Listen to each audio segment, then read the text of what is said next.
다음 소식입니다. 고 김하늘 양 피살 사건 이후 교육부와 전국 시도지자체 할 것 없이 후속 대책 마련에 분주한데요.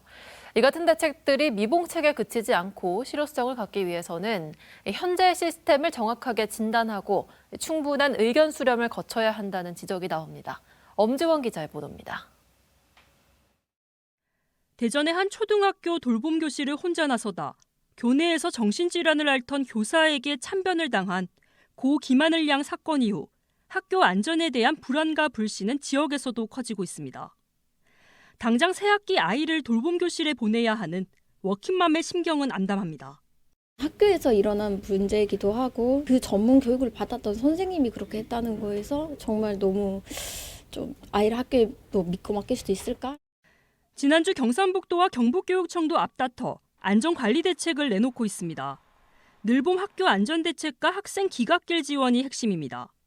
경북교육청은 늘봄 학교 참여 학생에 대한 출결 알림 실시간 시스템을 구축하고 학부모 동행 기가 원칙, 대리인 사전 지정제, 1교 1실 119 비상벨 설치 등을 내놨습니다. 경상북도는 등하굣길 순찰 지원 업무를 하는 아동안전 지킴이 800여 명을 선발하고 자율방범대, 의용 소방대원 등을 통한 돌봄 시설 이용 이후 기각길 동행을 확대하고 돌봄 선생님의 심리 회복 지원, 영유아 배상 및 상해 지원 등도 마련했습니다. 기존의 안전종합대책을 좀 더 보완할 계획으로 있습니다. 또 119 한라인 구축도 다시 점검할 계획이고요. 안전지킴이 같은 이러한 시스템도.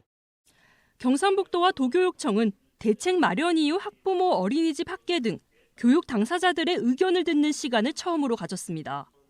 현장에서는 책임 소재가 불분명한 자원봉사자 대신 전담 인력에게 학생 안전 업무를 맡겨야 된다는 지적과 함께 정작 사건이 일어난 학교 안 안전보다 학교 밖 대책에 치우쳤다는 얘기도 나옵니다.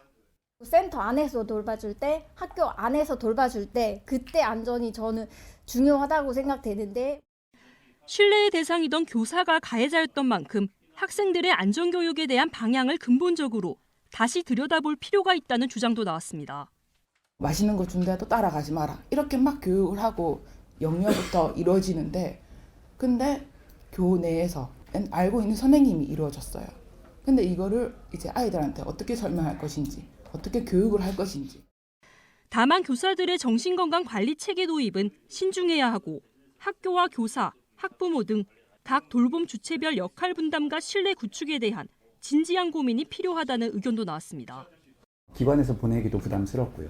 또 그러자고 저희가 이제 주말이나 아니면 야간에 운영을 하게 되면은 오히려 이것이 선생님들의 어떤 과업으로 작용이 되기 때문에 이런 부분에 대한 실질적인 지원들이 이 아이 돌봄 선생님이나에게 그 직접적인 스트레스라든지 업무와 관련해서 이렇게 영향을 미치는 학부모라든지 그 돌봄의 그 담당자들에 대한 거는 여기에 전혀 나와 있지 않아서 또 다른 비극을 막기 위해선 설익은 대책에 앞서 충분한 의견 수렴과 실효성 있는 대책 마련이 요구되고 있습니다.